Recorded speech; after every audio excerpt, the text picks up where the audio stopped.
வணக்கம். திசைகளின் 5 மணி செய்திகள். 70 விழுக்காடு வாக்குப்பதிவு எதிர்பார்ப்பு. ஜொஹூர் தேர்தல் களத்தை மேலும் சூடாக்கிய தேர்தல் ஆணையத்தின் அறிக்கை. நாளை நடைபெறவுள்ள ஜொஹூர் மாநில தேர்தலில் சுமார் 70 விழுக்காடு வாக்காளர்கள் வாக்களிப்பார்கள் என்று தேர்தல் ஆணையம் எதிர்பார்ப்பதாக அதன் தலைவர் ராம்லான் ஹாரூன் தெரிவித்துள்ளார். பிரச்சார காலத்தில் பொதுமக்களிடையே காணப்பட்ட ஆர்வம் மற்றும் தேர்தல் செயல்முறையின் முக்கியத்துவம் குறித்த விழிப்புணர்வு ஆகியவற்றின் அடிப்படையில் இந்த மதிப்பீடு செய்யப்பட்டுள்ளதாக அவர் தெரிவித்தார். இதற்கு முன்னதாக 2022 நடைபெற்ற மாநில தேர்தலில் 54.9% வாக்காளர்கள் மட்டுமே வாக்களித்திருந்தனர் என்பது குறிப்பிடத்தக்கது. இந்த தேர்தலில் சுமார் 2.7 மில்லியன் பதிவு செய்யப்பட்ட வாக்காளர்கள் வாக்களிக்க தகுதி பெற்றுள்ளனர். நாளை காலை 8 மணிக்கு தொடங்கும் வாக்குப்பதிவு இருப்பிடங்களை பொறுத்து வெவ்வேறு நேரங்களில் நிறைவடையும். பெரும்பாலான வாக்குச்சாவடிகள் மாலை 6 மணிக்கு மூடப்படும் வேளையில் சில தீவு பகுதிகளில் உள்ள வாக்குச்சாவடிகள் காலை 11 மணி, மதியம் 12 மணி, மதியம் 2 மணி மற்றும் மாலை 4 மணி என முன்னதாகவே மூடப்படும். இத்தேர்தல் பணிகளை மேற்பார்வையிட 43,036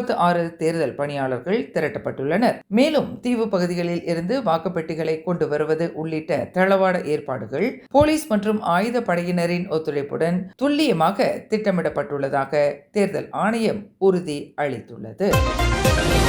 மலேசிய சமூக பாதுகாப்பு அமைப்பான பெர்கேசோவின் கீழ் கடந்த ஜூன் 1 முதல் அறிமுகப்படுத்தப்பட்ட வேலை நேரத்தில் அல்லாத விபத்துகளுக்கான காப்பீட்டு திட்டமான லிண்டோங் 24 ஜாமின் பங்களிப்பு விகிதம் உலகிலேயே மிக குறைவானது என்று அதன் குழும முதன்மை செயல் அதிகாரி டத்துஸ்ரீ டாக்டர் முகமது அஸ்மான் அசீஸ் தெரிவித்துள்ளார். ஊழியர்களின் சம்பளத்தில் 0.75 விழுக்காடு மட்டுமே பங்களிப்பு தொகையாக நிர்ணயிக்கப்பட்டுள்ள இத்திட்டம் சந்தாதாரர்களுக்கு சுமையை ஏற்படுத்துவதற்காக கொண்டு வரப்படவில்லை என்றும் இதில் கல்வி கடன் உள்ளிட்ட பல்வேறு நன்மைகள் அடங்கி உள்ளன என்றும் அவர் குறிப்பிட்டார். இதற்கிடையில் இந்த திட்டத்தை கட்டாயமாக்காமல் உடனடியாக தொண்டூழிய அடிப்படையிலோ அல்லது விருப்பத்தின் பேரிலோ செயல்படுத்துவதற்கு அமைச்சரவை முடிவெடுத்துள்ளதாக அரசாங்க செய்தி தொடர்பாளர் டத்தோ ஃபமி ஃபட்சேல் தெரிவித்துள்ளார். இத்திட்டம் தொடர்பாக பெறப்பட்ட கருத்துக்களை பிரதமர் முன்வைத்ததை தொடர்ந்து இந்த முடிவு எடுக்கப்பட்டுள்ளது. கடந்த மாதம் தொடக்கத்தில் அறிமுகப்படுத்தப்பட்ட இத்திட்டத்தில் இதுவரை 2,07,000 முதலாளிகள்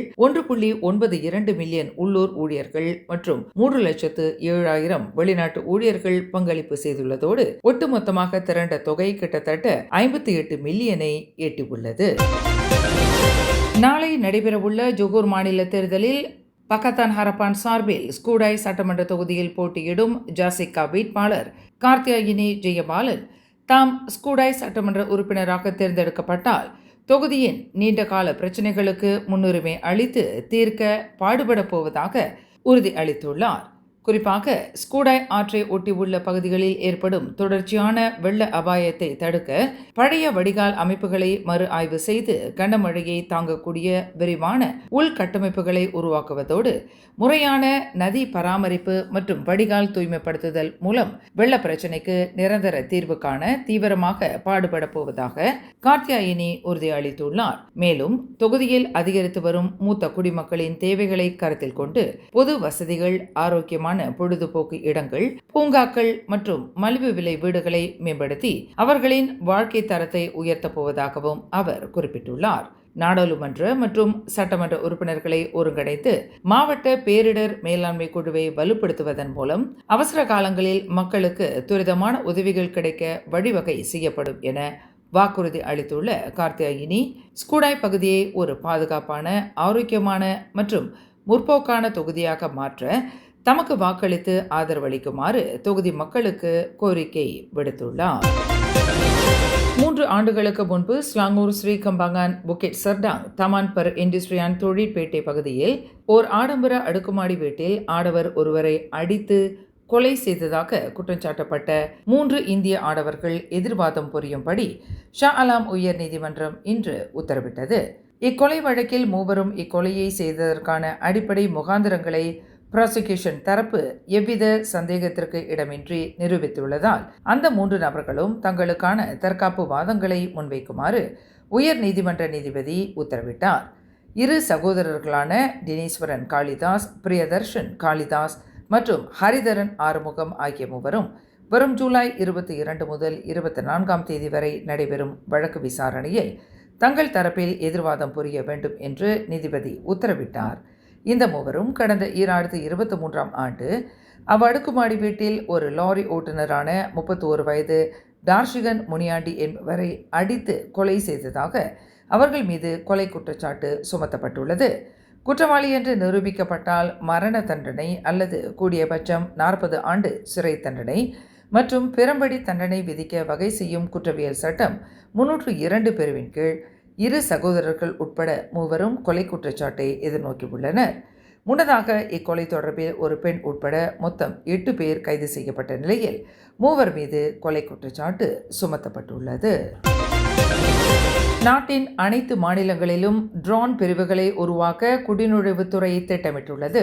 இதன் மூலம் நாடு தழுவிய அளவில் கண்காணிப்பு திறனை மேம்படுத்தவும் சோதனைகளை வலுப்படுத்தவும் நடவடிக்கை எடுக்கப்பட்டு வருகிறது. ஒவ்வொரு மாநிலத்தின் அமலாக்க பிரிவிலும் ஏற்கனவே பயிற்சி பெற்ற ட்ரோன் இயக்குநர்கள் நியமிக்கப்பட்டுள்ளதாக குடிநுழைவுத்துறை தலைமை இயக்குநர் டத்தோ ஜக்காரியா ஷாபான் தெரிவித்துள்ளார். தற்போது நாடு முழுவதும் குடிநுழைவுத்துறையின் சோதனைகள் மற்றும் நடவடிக்கைகளில் இந்த ட்ரோன் முக்கிய பங்கு வகிக்கின்றன.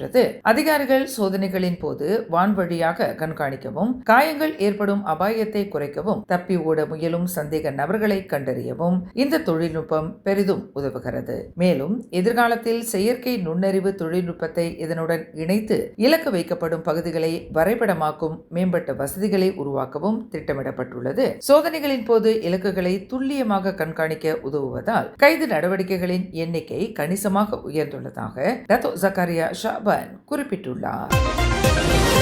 ஜோகோர் மாநிலத்தின் பாதுகாப்பு மற்றும் பொது சேவை கட்டமைப்பை வலுப்படுத்தும் வகையில் உள்துறை அமைச்சு பல்வேறு மேம்பாட்டு திட்டங்களை செயல்படுத்தி வருகிறது. இதன் கீழ் சிகமாட் மாவட்ட போலீஸ் தலைமையகம் கட்டுதல், பங்கராங் மாவட்ட போலீஸ் தலைமையகத்திற்கான நிலத்தை கையகப்படுத்துதல், போலீஸ் குடியிருப்பு மற்றும் மின் தூக்கிகளை பழுது பார்த்தல் போன்ற திட்டங்கள் மேற்கொள்ளப்பட உள்ளன. அதே வேளையில் சுல்தான் இஸ்கண்டா கட்டிடம் மற்றும் சுல்தான் அபுபக்கர் வளாகத்தில் உள்ள குடிநுழைவுத்துறை வசதிகளும் மேம்படுத்தப்பட உள்ளன.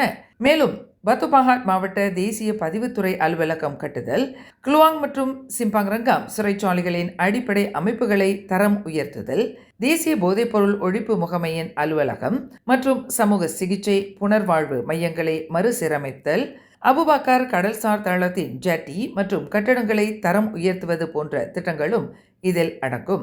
இந்த ஒதுக்கீடுகள் அனைத்தும் மக்களின் பாதுகாப்பை உறுதி செய்வதோடு பாதுகாப்பு படை அதிகாரிகளின் நலன்களையும் மேம்படுத்தும் என உள்துறை அமைச்சு தெரிவித்துள்ளது.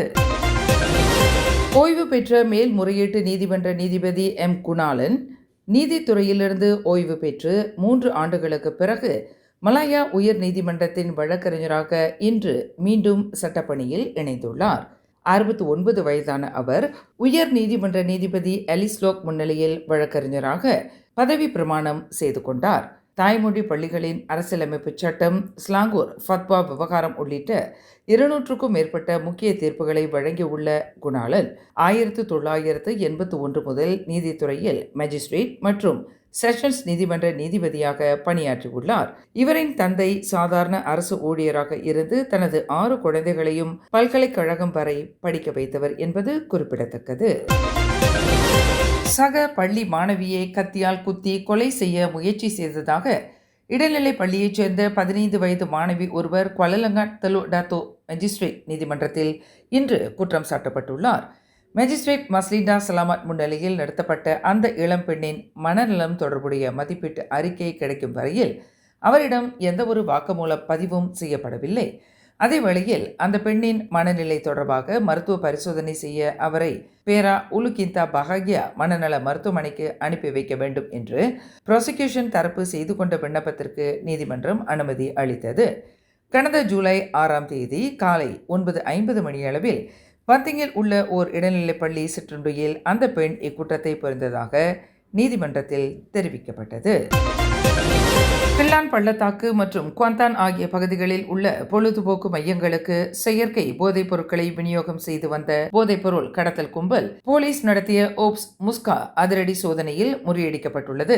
இச்சம்பவம் தொடர்பாக 7 பேர் கைது செய்யப்பட்டனர். கோலாலம்பூர் மற்றும் பஹாங் ஆகிய பகுதிகளில் போலீஸ் நடத்திய 5 தனித்தனி சோதனைகளில் 25 முதல் 35 வயதுக்குட்பட்ட 6 உள்ளூர் ஆண்களும் ஒரு வெளிநாட்டு பெண்ணும் கைது செய்யப்பட்டனர். இந்த சோதனைகளின் போது 13.2 மில்லியன் ரிங்கிட் பாக்கெட் மதிப்புள்ள 84.3 கிலோகிராம் MDMA போதைப்பொருள் தூள், 4.4 கிலோகிராம் எக்ஸசி மாத்திரைகள், 2.4 கிலோகிராம் கெட்டமைன் மற்றும் 730 கிராம் எரமைன் 5 மாத்திரைகள் உள்ளிட்ட பல்வேறு வகையான போதைப் பொருட்களை போலீசார் பறிமுதல் செய்தனர். போதைப் பொருட்களுடன் சேர்த்து இக்கும்பலுக்கு சொந்தமான 10 வாகனங்கள் உட்பட 1.28 மில்லியன் மதிப்புள்ள சொத்துக்களையும் போலீசார் பறிமுதல் செய்துள்ளனர்.